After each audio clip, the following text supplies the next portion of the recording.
Good afternoon, ladies and gentlemen, boys and girls.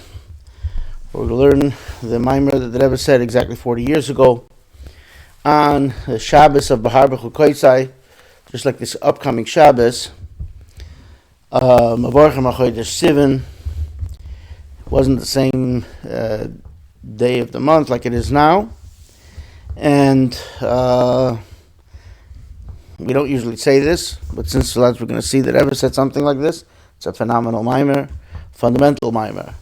And now that it's 40 years from when the Rebbe said it, so it certainly gives us extra energy and strength to fulfill that which the Rebbe teaches here. And the teaching of the Rebbe is always to be brought into practical application in our lives.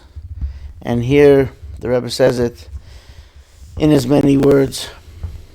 Eem Bechukosai telechu ve'es mitzvosai tishmeru v'asisem eisam.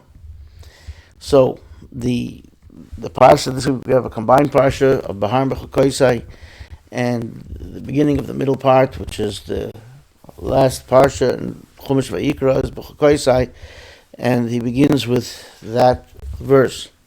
If you follow in my statutes, if you go in my statutes, telechu means to go. Ves mitzvosai tishmeru, and my mitzvahs you shall keep, guard. V'asisem oisam, and you shall do them. Hinei pasuk zeh yesh alav kama v'kama drushim Rebbe said in Nisiyenu. This pasuk, this verse, has several discourses from the Rabbeim, our teachers and masters, from the beginning from the Alter Rebbe and the subsequent Rebbeim.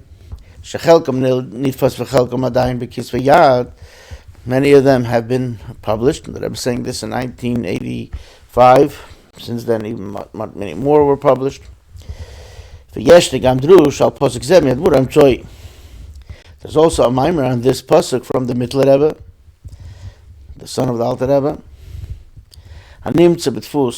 It is in the later stages of publication. It's going to be published in Lashon Kodesh, the Holy Tongue. We say it'll go out to light, for illumination, to illuminate in a few days, in the next few days. Close, its publication time is coming up, very close. And the Rebbe says, it's in the book of the Mamorim of the Mittler Rebbe with Mamorim on Chumash Vayikra. And just to put it a little bit into perspective, back in Kislev we spoke about this too, when the Rebbe said a Maimer from the Mittler Rebbe and spoke about the fact that by the Mittler Rebbe they sold chassidus, but for a very low price, so that it should be affordable, but somebody should cherish it and therefore pay something for it. And that was in 1985, 40 years ago. They printed then on Tes Kislev, which is the birthday and the yahrzeit of the Mittler Rebbe, a Maimer that was the beginning of this series that we have now called Mamor Edmor Emtsoi, which the Rebbe said they have to publish the books, and since then this has a work of about 15 volumes, and the last volume, there's a very interesting book, which is an index, but it's really a work of genius from one of those that work on the Mamorim, Rabbi Pekashki Zolazan Gesundten Stark, and who explains where they're from and where they're published and the order that they're set in, etc., etc. And it's an unbelievable piece of work in and of itself. But that's just a side note. So now, in Kislev, they started working on the project. So this is already a year, 4 or 5 months later,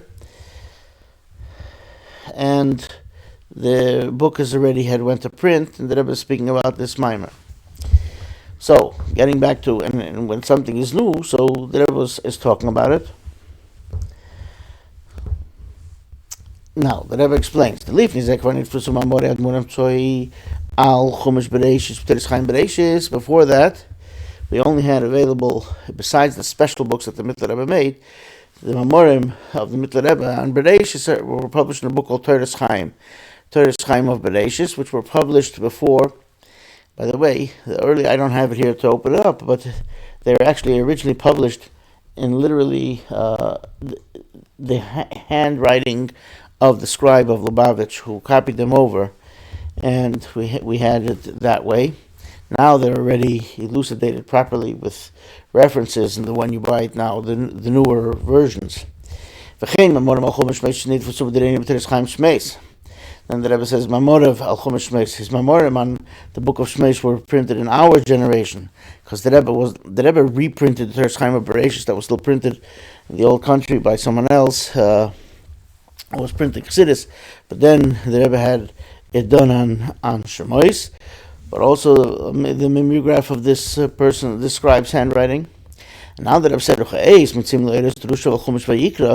now they're publishing his discourses in the book of Vayikra, and as stated, it will be published in the next few days.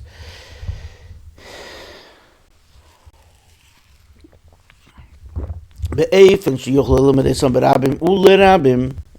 it'll be in a manner that it will be able to be learned. We will be able to learn those Mamorim in public and for many. So Bor Rabim and Lo Rabim in a gathering of many, and it'll also be available for many all over. Now look what the Rebbe says, and this is the what I mentioned. V'hudrush nifla. It is a wondrous and I guess wonderful mimer, chassidic discourse. Gam lefi aniyas daitenu, also according to the way we see it, meaning the Rebbe, according to the Rebbe is a good judge of what a mimer is. If a mimer, now, sometimes somebody told me the other day, I saw a beautiful sikha, I saw a beautiful talk, a beautiful explanation. I said, that's so wonderful, I'm so happy. And I asked the person, I said, can you show me which sikha, which mimer was not beautiful? So they realized, they said, okay. And the Rebbe himself has such a nuance here. He said like this. The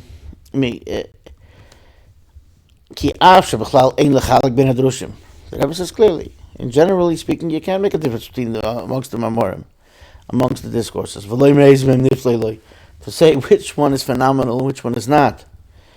The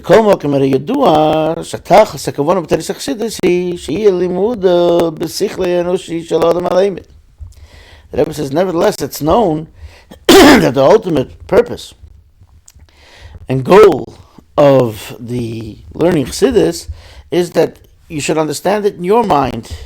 A person has to understand it with their understanding and their intellect, the human intellect of the person who's studying, to the extent that he should be able to explain it to his animal soul, in other words, to really get it and make it part of oneself, in a way that it should be with all your heart. And it says, of course, in the Shema, levavcha, that's plural, so b'shnei yitzarecha, it's explained with both of your inclinations, like the Talmud explains. Not just that you get it like a complete tzaddik, that he gets it. The chassidus has to have an effect and inspire even the person who has an evil inclination, a regular person. The person who's studying it should be able to affect him. So the Rebbe says this is a mimer is going to be effective in that sense. Now, this also, I believe, is a lesson that a person could say, I saw a beautiful thing. In other words, it spoke to them. They understood it better. So in that sense, if it speaks to their understanding and their intellect, so I think it is okay to say, I saw a beautiful mimer. You know, whatever, it's not bad, but okay, I don't mean to be nasty when I say, well, which one is not beautiful? We have to work maybe on making them all beautiful. I don't know if that's what the Rebbe is saying here. But suffice it to say, if the Rebbe says that, I want to point out another thing. And technically speaking, we did not yet upload the Maimorim of Lahav and Ein Rashbi, which believe neither we will have. That Maimor was said by the Rebbe. There's a recording of the Rebbe saying it, and you could study it the way it was before the Rebbe edited it, and then the Rebbe edited it. And the reason why I'm mentioning it here is because in the edited version, the Rebbe takes out something that in saying it, you could hear the Rebbe say it. And in the printed, this word lefi anias daitenu, the Rebbe says it in that Maimer, according to our opinion. And not only that, the Rebbe usually say anias daiti, according to my opinion. But the Rebbe says our opinion, like it's the real royal we, as it's a respectful way of speaking, as was the custom of the Rebbeim. And the Rebbe says there that he believes that the Maimer is based on a Maimer of the Alter Rebbe, but in the edited version, the Rebbe took that out. So, really, that will be on the recording too, that nuance. But I wanted to point it out here that the Rebbe is saying something, and he's sharing with us that this is his personal opinion. And that's something phenomenal, because if this is the Rebbe's opinion, for us, that's canon. That's set in stone. So here the Rebbe says this is a wondrous mimer. So the Rebbe is giving us the energy. Let's take it. Now let's see what he's talking about. Move on. Therefore, it's understood that we could say about this mimer that it's phenomenal. Now the Rebbe is going to explain what's so phenomenal. The Mittler Rebbe explains the intellect of the person and to his animal soul particularly. So, just in general sense, that a person should understand it and then should even talk to our evil inclination. The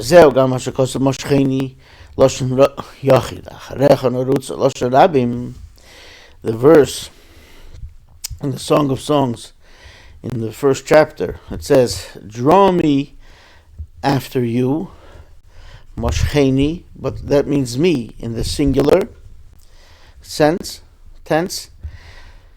Acharecha narutza, after you we shall run. Let's say that again. Moshcheni, draw me in the singular. Acharecha narutza, after you we shall run. Suddenly it changes from the singular to the plural. Chassidus explains why does that change. The idea of us saying draw me, that's a reference to the Exodus from Egypt. Then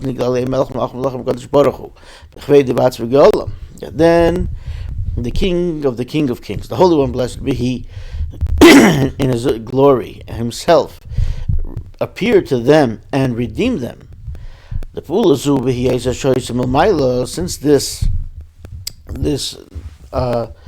action was something which was supernal, something that God did on His own in a miraculous way, like we say in the Haggadah, He came not through an angel and not through other type of angel, etc., but He Himself redeemed us from Egypt. So since this was so lofty, right? That didn't get rid of our evil inclination. It was a special case where He took us out of Egypt. It did affect and bring about that we should be able to subdue the Nefesh Bahamas to a certain extent. That's the idea of iskafia. Not to follow it, but it hasn't yet transformed it into being another positive, a good inclination, like tzaddikim do. Therefore, it's in the singular tense. Moshcheni, draw me. But then, once we have that, but then we can come to the next stage and the next step, and what is affected is that we can run in the plural tense. That includes the animal soul also. So not just the tzatoiv, the good inclination, but the evil inclination. Like we say in the Shema, the reading of the Shema, and you shall love the Lord your God with all your heart, like we mentioned earlier. That the Talmud comments that this is with both of the inclinations. You have to transform the evil inclination into good, like the Maimer continues to explain over there. Now the Rebbe says, what is the point and the crux of that Maimer? The first, so here's one of the things I think that the Rebbe is saying, it's so phenomenal. This is something, Shema is so familiar to us. It's so central in our life. It's so important. It's supposed to have an effect on us. It's not just something that we say. It's not just lip service, but it's to help us serve God and strengthen everything else about us. So, in the reading of the Shema, there are 3 positive commandments. Aleph, the positive commandment of Hear, O Israel, the Lord is our God, the Lord is one, which is, as explained elsewhere at length, the idea of the awareness and knowledge and cognizance of God, and that there's only one God. It's not to believe in God, but it's to learn about God so that we know who you believe in. Belief is already a requisite to even saying the Shema, and it's something that we have naturally. And it could only be developed and strengthened through knowledge of God. So that's what Shema is about. Now, then, Beis, the second positive commandment here, the mitzvah of, and you shall love the Lord your God. Gimel, the third mitzvah, the third positive mitzvah, the limit of Torah study. As it says, Vishinantam levanecha, you shall teach them diligently to your children. And how the Rebbe says in all 3 of these mitzvahs, the Rebbe is saying in the name of the Mittler Rebbe, there are 3 explanations. 3, usually we say a perush is a commentary, but there's 3 ways that we have to look at it. Aleph, Loshen Tzivur, the first one is that it's a command. Beis, Loshen Avtocha, the second one is that it's a promise. Al ha'osid, in the future, that this is how it's going to go down. This is what's going to happen. Gimel loshen sipur al ha'oive. The third is that it's like a story, and it's talking to us right now in the present tense. V'inyan hu dehi nishma pirusha loshen havona b'meach. When it says hear means don't just hear and don't just listen.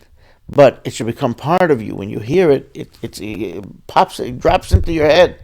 So it is understanding in your brain, in your mind, in your intellect.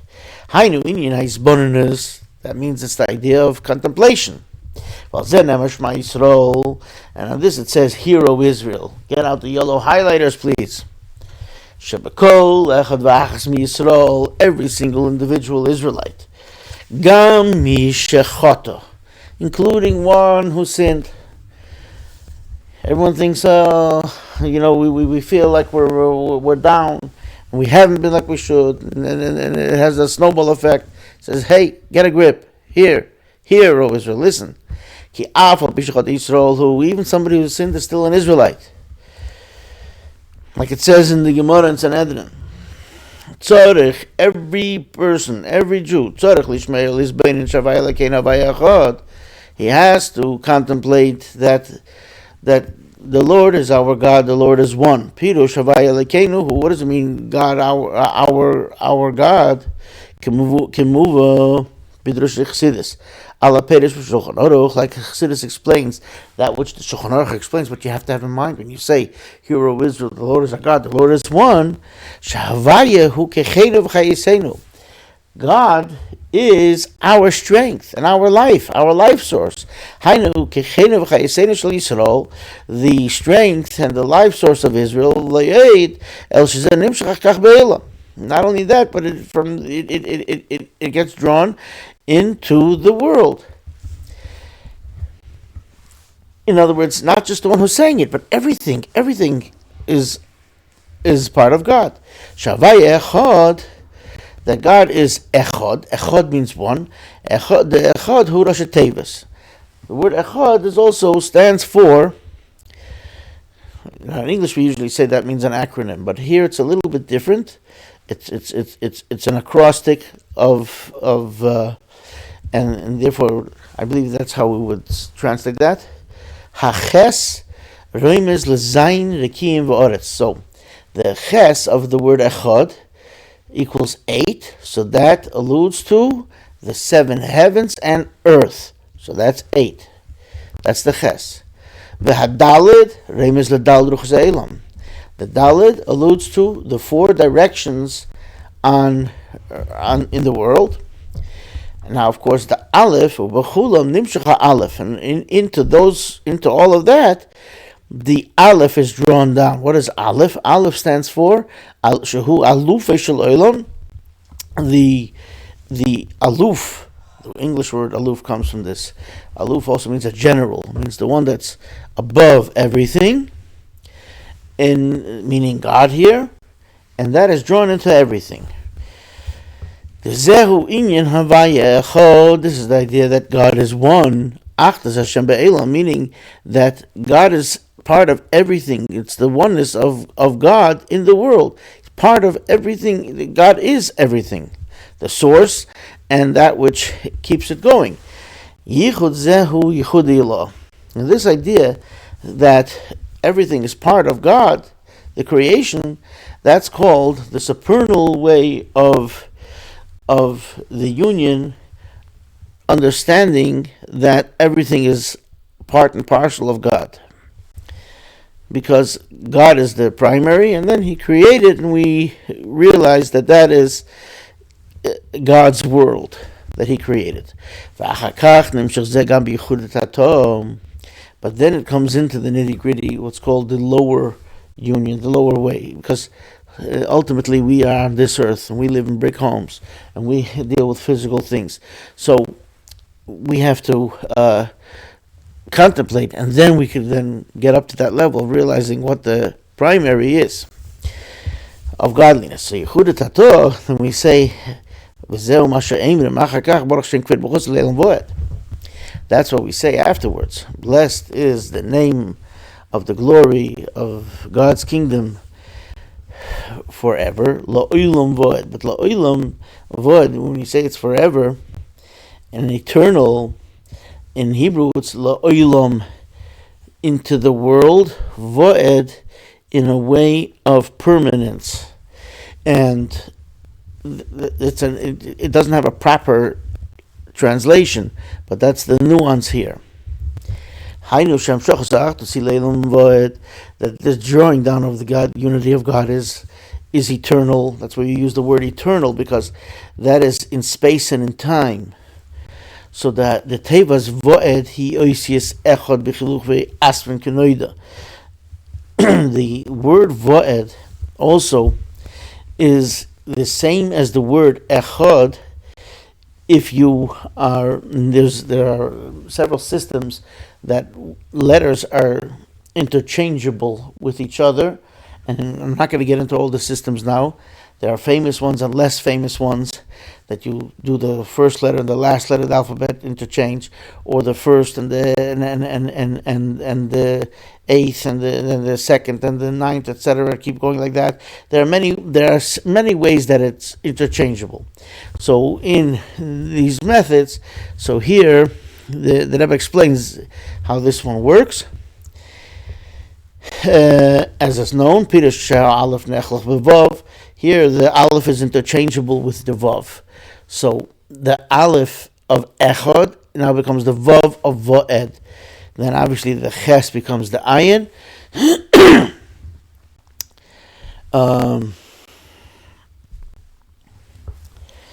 And then the Dalet is still remaining as the Dalet. Even sometimes it can be interchangeable with itself, but we're not going to get into that. Pirush Aleph Nechlaf Bevav Haremis Le'ininam Shocha Virid Lamata. So when the Aleph is interchangeable with the Vav, that alludes to the following: the letter Aleph is representative of God, because we said it's the Aluf Shel Olam, and it's the first and foremost of the world. It means the one that made the world. The letter Vav. Now, just the way the Aleph looks like, it has actually a Vav in the middle, and there's a Yud on top. This is one of the Hayam Yoim that expands on this. There's a Yud on the bottom, So that illustrates the idea of the connection and the fact that God creates and everything is part of God. Now, the letter Vav in and of itself is just a line. Okay, there's the thicker part on top, but it symbolizes the idea of something drawing down, something which is transferring, and therefore the Vav of Va'ed is the idea of God coming into the world in that understanding, that cognizance, that awareness. So, so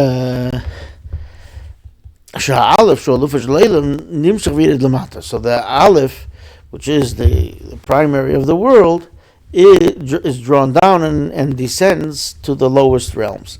This is the whole idea of the lower union. The idea of it starting to the realization that the physical world is a godly creation.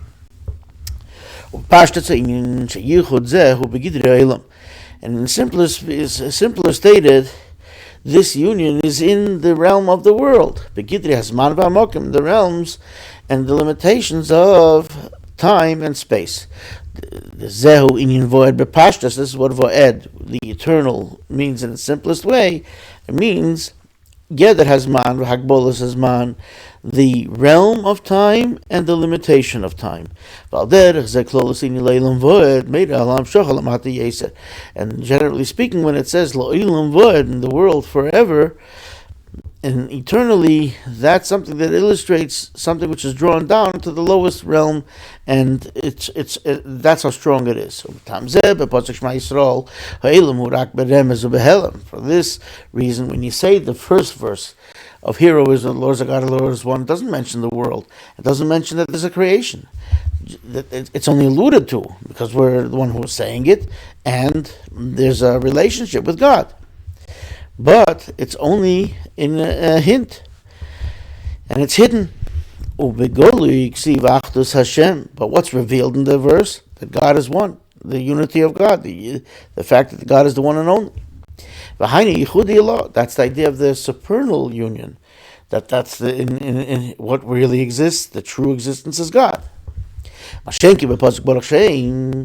the verse, blessed be the name, there the world is revealed. It says, the glory of God, the kingdom of God is in the world, forever, eternally, in a revealed sense. But the fact that it's God, that it's God of and the name of God, etc., the essence of God, that's what is hidden and alluded to. So the idea that God is one and only, and part of this, we have to learn with the way the letters are interchangeable, etc. The idea of echod, this idea, and it's just hidden. And the Mittler Rebbe continues in the Maimer, the inyan v'ahavta savai alekecha gam hu loshen tzivui v'loshen avtocha. And when it says you shall love the Lord your God, it's a commandment, like you shall love, but it's also a promise. And you will love God. And it's also, so it's a command and it's a promise. It's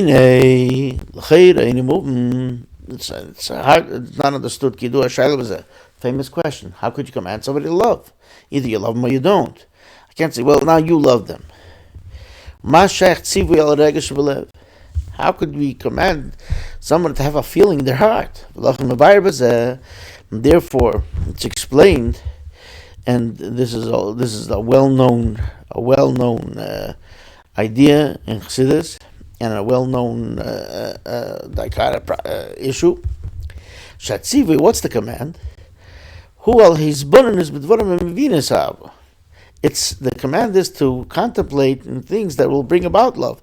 If you recognize the greatness of God, then it'll come about that you'll love Him. Since this contemplation will certainly bring to love, and therefore the command of contemplation, it doesn't say you shall contemplate God, it says you shall love God, because God is certain that this contemplation will bring about to love Him.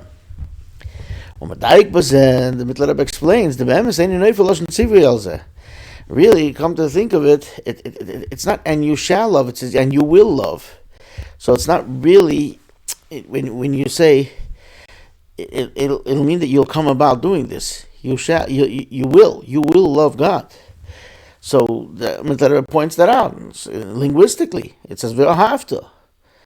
And you will love. If I say you'll go here and you're going to see this person, this friend of yours, and you will love them, etc. Shaharei, and it also means that you can't tell somebody to do it, because again, we're talking about love that'll happen, that it's your feeling. So again, it doesn't make sense that you say that this is a command.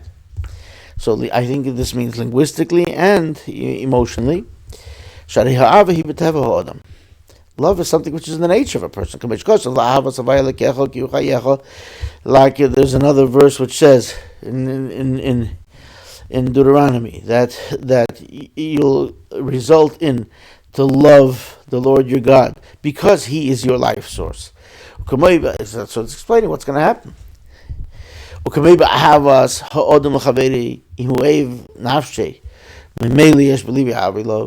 Like the love of a fellow, of a person to one's fellow. If he loves him and he loves his being, automatically he has in his heart this love to his friend. So the Mittler Rebbe continues to explain subsequently, truth be told, because of the root of our soul, that it is part of God, we don't need a command for this. But what happens? But since the neshama came down and it had to be fused with the natural soul and with the body, etc.,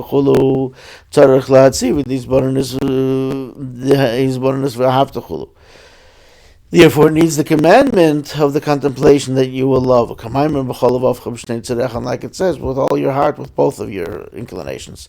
The soul came down and descended to this low world. There's nothing lower than it. And it was enclosed and fused with a body and an animal soul in this physical world, which is this physical material world. Today, and why did this come about? Why is this the plan? In order to affect and to bring about love of God also in the animal soul, meaning in everything in the world, this recognition and cognizance should happen. And therefore there has to be a command. But a command comes together with also you're given the strength to fulfill the command. And that'll be a special Nesinas Koyach, and the Rebbe explains. And like Rabbi Menachem says, you could take it to the bank. The Rebbe says you could say, this is the explanation of the third commentary and explanation on this verse. It's not just a command or a promise that what will happen in the future. You don't need a promise for something which is natural, which is going to happen. You don't need a promise. So you only need a promise something is tough. It's a story. The verse relates to us how it's going to happen. It's explained elsewhere. The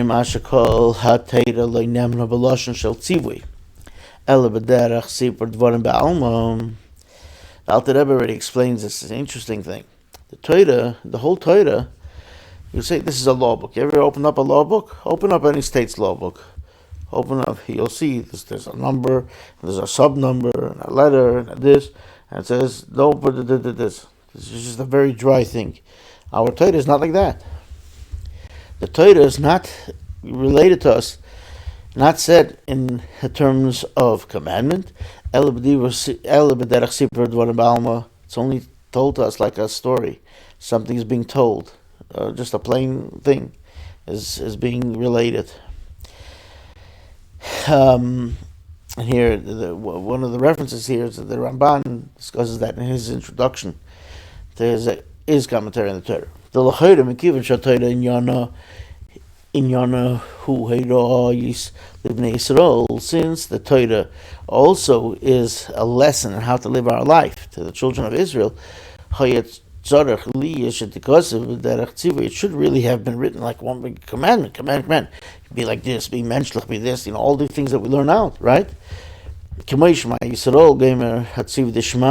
Like it says, hear, O Israel, the Lord is our God. This commandment should say, every one of you has to start to hearken and listen and contemplate and whatever it is, all the nuances that come with the Shema. It says, hear, O Israel. Take out, okay, this is maybe you have to highlight, right? Everything is written in a way that the command is to each and every individual Israelite in the singular. But that's not how the Torah is. Really, the Torah is said all in the way of telling the story. You read the holy book. It says, God spoke, and God spoke to Moses, saying, "We're going there." The Torah tells us the story that God spoke to Moses, and it says that he should tell the Jewish people, he should command them. Sometimes it even says, and he did it, and they did like was said. So it's told like a story. So not just the stories, there are stories in Torah. The Torah tells us at the beginning God created heaven and earth, right? The Rebbe doesn't say it here, but the Torah is replete with stories. So not just the stories in Torah, Heim Belosh and Sipur, are told in the fashion of a story. But the commands in Torah, like this fundamental commandment of hero Israel, is also told like a story. And God spoke, and he spoke to Moses, saying, etc. Not just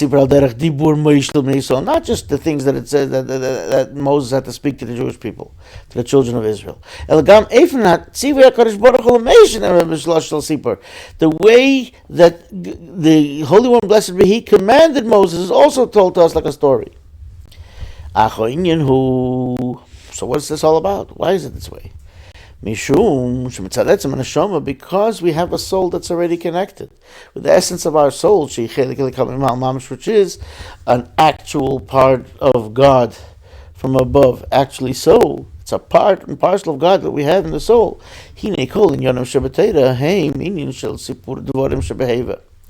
Everything in the Torah is current. It's a story that's being told right now in the present tense. And we don't need a command. It's part of us. It's who we are. So in I don't want to say in theory, but in reality, that's the way it is. Now, once you get into all the other distractions, so then we have to talk to the distractions too by having a commandment separate than that. But really, this is what we are. So, it's right now present. We don't need a command. We don't even need a promise that it's going to be like that. Of the future. So then why is there a command? Why is there a promise?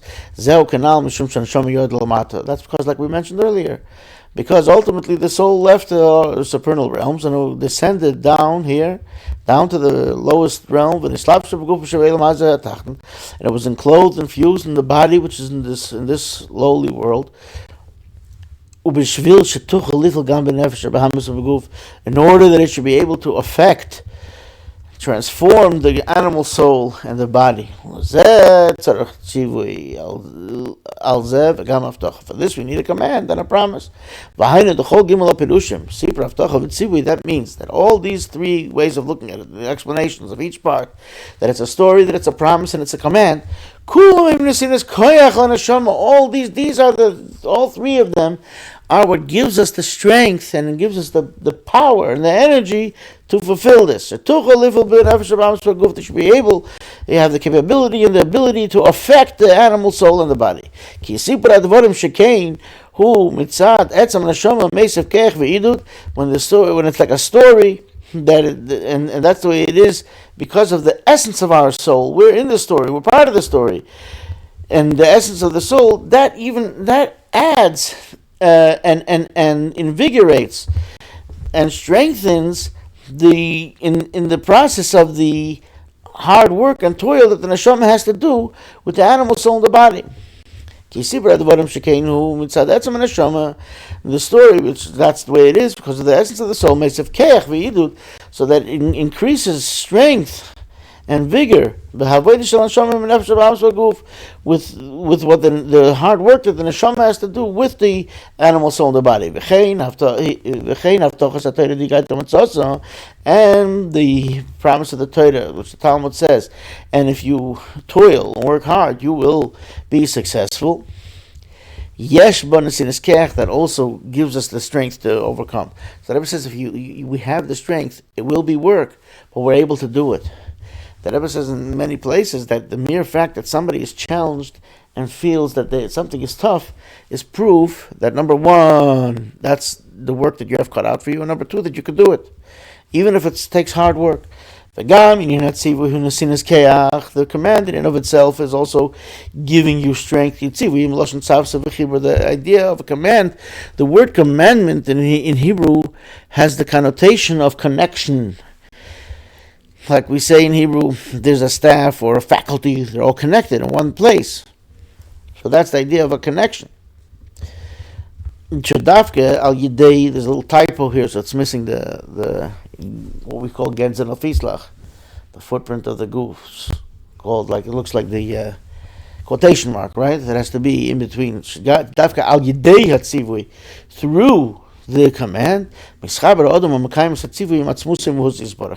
person who's fulfilling the mitzvah is connected through to the commander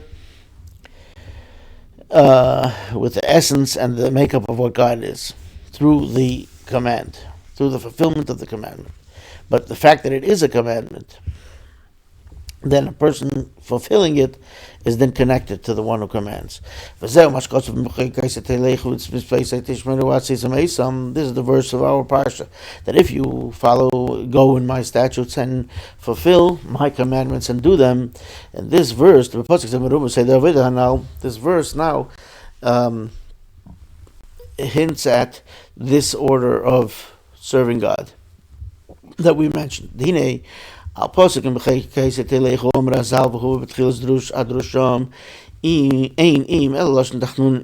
says, if you will follow in my statutes, and Mittler Rebbe brings it in that mimer, that which our sages tell us, that Eem, the if here, is also a request. And not only that, a request, but begging you to do it. That means it's the idea of a sincere request and begging from above, meaning that we fulfill the mitzvahs. The Yeshleimar, take it to the bank. The Rebbe explains, what does that mean? If God is begging us to do it, it's also a special strength that God gives us, and ability. Milmaila, from above, I'll keep up to the mitzvahs canal, to fulfill the Torah and the mitzvahs, as we mentioned. And that's what it says, in my statutes you shall go. What does going mean? Your continuous progress, going. The true idea of going is, like he explains in the Maimer, meaning going and being elevated higher and higher till there's without any limitation. You're going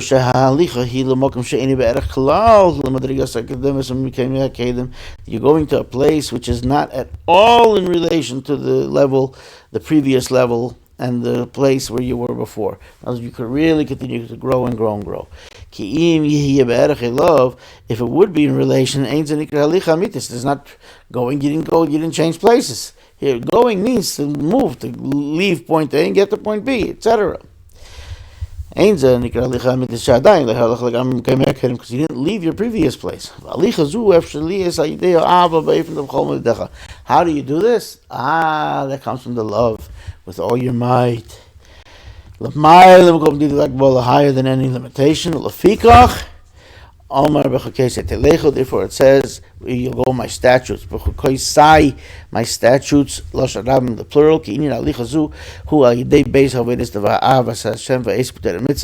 because this progress happens through this serving God, through the love of God and being occupied in Torah mitzvahs.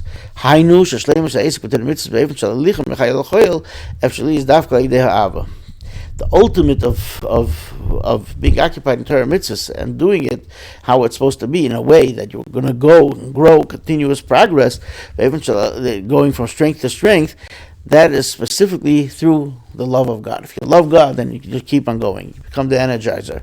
With all your might, there is no service like the service of love, like it says in the Holy Zohar. And it's interesting because here the Rebbe is going to point out why is love called an avodah, to work?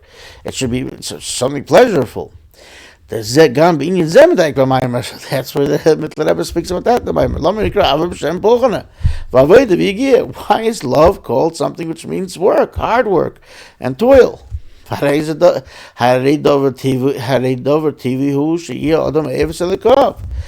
a natural thing that a person should love their God. That's what gives them strength. The work that it's talking about here is to convince the animal soul. That's the hard work.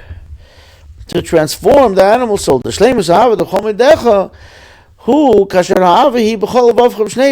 ultimate of the love of God with all your might is when the love is with both your hearts, with both your inclinations. Like he explains there at length.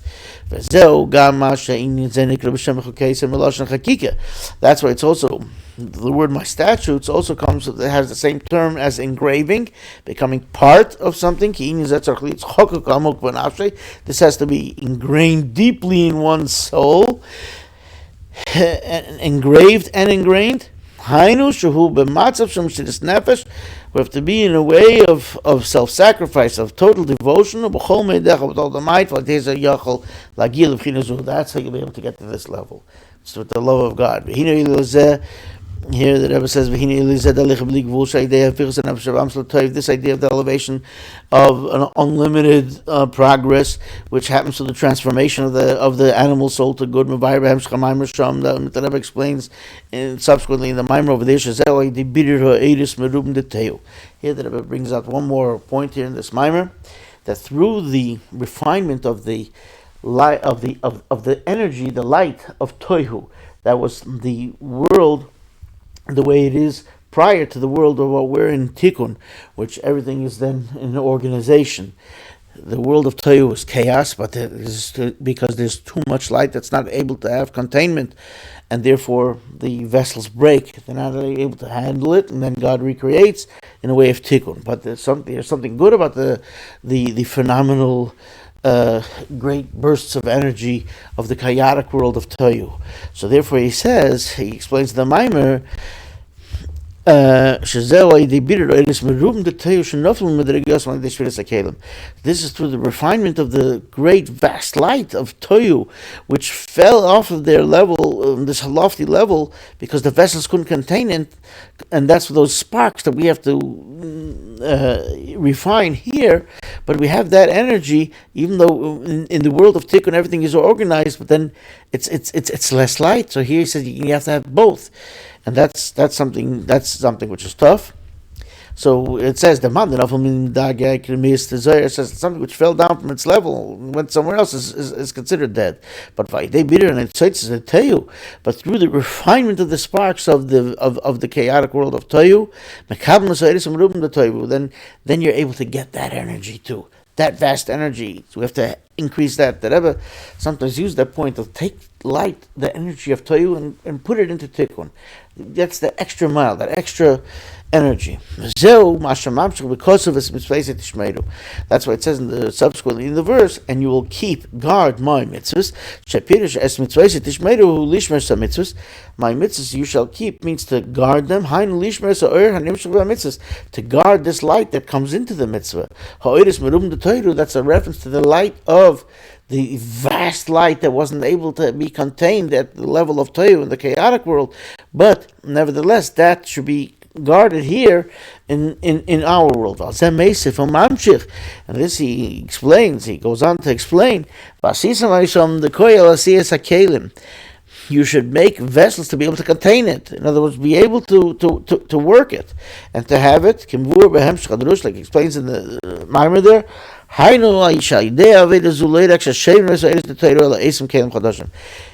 through the serving God and being cognizant of this and using that energy, you don't just guard and keep this, but you have to, it's through creating new vessels, so to speak, that are able to contain this light. Therefore, Chassidus explains that then the vessel itself can increase the light because it's able to be sustainable and sustain it by having a stronger vessel. It means harder work on this end and tapping into that vast energy. It says, and you shall do them. The Rebbe explained this in a few of the Mamorim that we've already learned. The word Isam, them, is written without a vav. Therefore, it's spelled Atem, which means you. Atem ksiv. So God, so to speak, is saying to us, I consider it as if you made me. Now, you added something in me. You energized me. Because the ultimate reason of creation, purpose of creation, is what the person on the lower level, the human being, does. As it says in Job, God wants our input. That's what he's really looking for. And then God is invigorated by what we do over here, and it makes God renew himself in his supernal realm. And you will make them that happens. And this is what it means, that if you go in my statutes and my mitzvahs, you shall guard and you will do them. The ultimate of all these things that we discussed.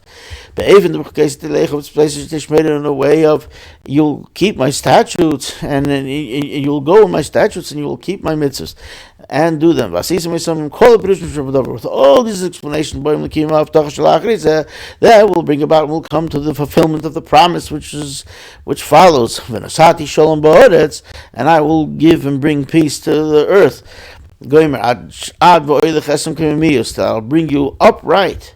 With the coming of our righteous Mashiach, with the true full redemption, speedily in our days, actually so.